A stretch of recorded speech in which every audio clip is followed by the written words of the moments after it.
Bueno, vamos a seguir con otros temas importantes a esta hora. La última encuesta CACEN reveló que la pobreza alcanzó un 10,8% durante el año pasado. La pobreza extrema, en tanto, está afectando a unas 831.000 personas en nuestro país.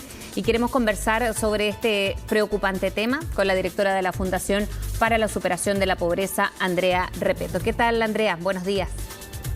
Hola, Frecia, buenos días. Muchas gracias por la invitación a conversar de este tema del que aprendimos ayer.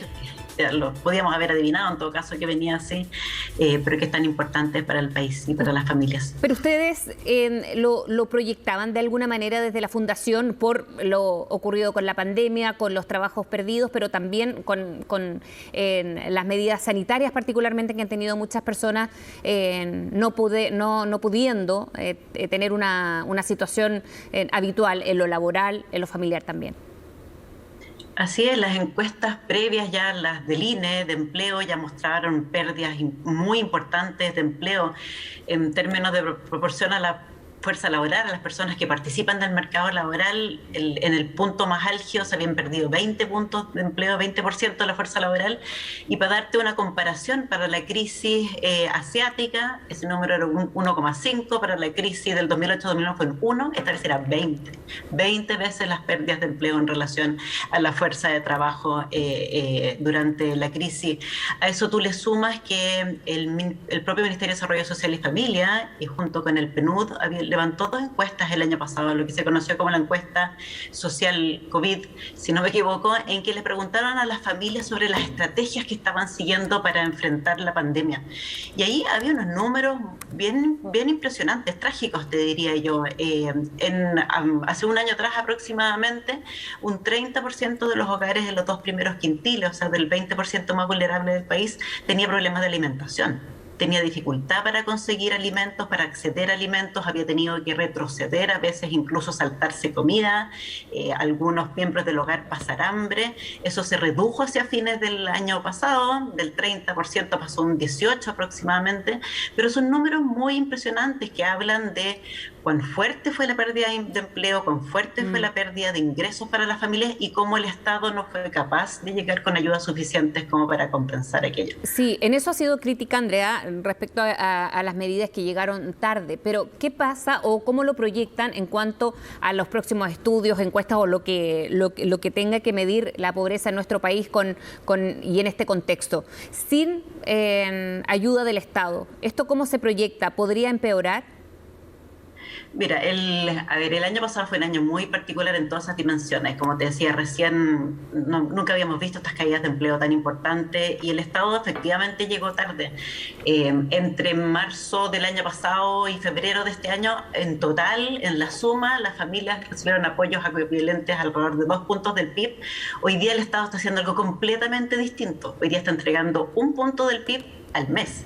Antes eran 2 puntos al año, hoy día es 1 punto del PIB al mes. Hay un apoyo sustantivo a las familias, las cuarentenas se han ido reduciendo de manera importante, el empleo se está recuperando, la economía se está recuperando, pero en general los empleos se recuperan más lento en las crisis, vienen rezagados. Mucha gente recupera su empleo primero partiendo por un empleo por cuenta propia, un empleo que es informal, que por lo general entonces no tiene apoyo con todo lo que significa la formalidad de tener un seguro de desempleo, de tener acceso a ciertas prestaciones que entrega el Estado junto con el empleo. Así que vamos a ver rezago, va a depender centralmente de cuán rápido se recupera el empleo, por cierto, y con qué gradualidad se retiren estos apoyos que hoy día son muy sustantivos que está entregando el Estado, a diferencia de lo que estaba entregando el año pasado. Y eso tendría que mantenerse de forma estable, es decir, ¿cómo se puede ir? Porque va a tener un fin, se sabe, ¿no? Que toda esta ayuda estatal va o tiene su límite. ¿Cómo esto se puede ir matizando con esta recuperación paulatina del empleo por una parte y con ayudas del Estado por otra?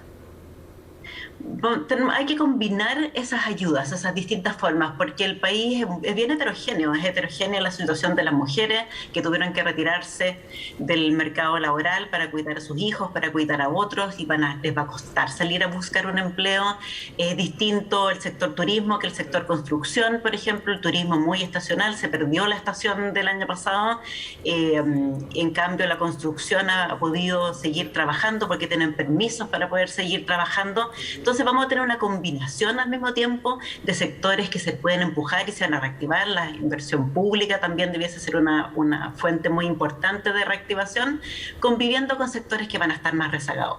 Yo creo que el Estado va a tener que entender esta complejidad, en el sentido de que algunos van a necesitar apoyos porque, dado donde viven o dado en qué trabajan, va a ser muy difícil encontrar algo de manera rápida, encontrar un empleo rápidamente, y hay otros que sí, y por lo tanto uno puede empujar esos sectores. Vamos a tener que tener un tiempo en combinar apoyo a las familias con apoyo a la reactivación a través ya sea de estas obras públicas o de subsidios al empleo que ya están modelados, que ya están diseñados. El Estado ya está listo para entregarlos en la medida en que la economía se va a ir recuperando.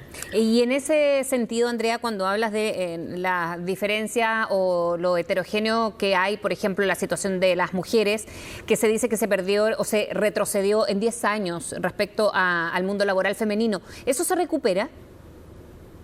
Esta es una preocupación muy importante que tenemos que tener, porque en general el desempleo cuando es sorpresivo y cuando son de estas magnitudes, dejan secuelas en los trabajadores. A los trabajadores, hay estudios para Chile y para otros países del mundo en que los trabajadores que fueron despedidos o que se retiraron, como es el caso de las mujeres, muy bien dices tú, se demoran muchos años en obtener los ingresos que tenían antes.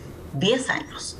Lo mismo le sucede a los jóvenes que se gradúan del sistema educativo durante una crisis, les cuesta mucho más encontrar su primer empleo y eso tiene secuelas a lo largo de toda su vida laboral.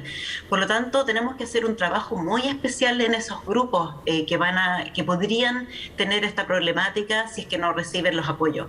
Hay que, creo yo, apoyar a los sectores donde ellos se emplean. Las mujeres están en la enseñanza, en el turismo, en el comercio, en el trabajo doméstico, que es donde hay relación social, donde hay interacción social, y que justamente los sectores más rezagados, los instrumentos que estamos utilizando para apoyar a los sectores son neutros en ese sentido. Se le entrega este FOGAPE que tiene la misma garantía, no importa el sector que tú estés, y el FOGAPE lo deciden bancos a quién le van a entregar, y los bancos ven los sectores más riesgosos que otros, entonces no le entregan con la misma frecuencia a los sectores más riesgosos, que son donde están las mujeres justamente. Entonces creo que hay más que podemos hacer, podemos apoyar a esos sectores de manera mucho más intensa, reconociendo que ahí hay un empleo femenino y dificultades para volver, que no están en las obras públicas. O sea, el Estado va a financiar obras públicas y es un empleo que es meramente masculino. Tenemos que tener una combinación mucho más precisa respecto de cuáles son las necesidades que tienen los trabajadores en estos distintos sectores y también en los territorios, por cierto. Andrea Repetto, muchísimas gracias por haber hablado con nosotros esta mañana. Que tenga buen día. A ustedes, que tengan un buen día. Muchísimas gracias.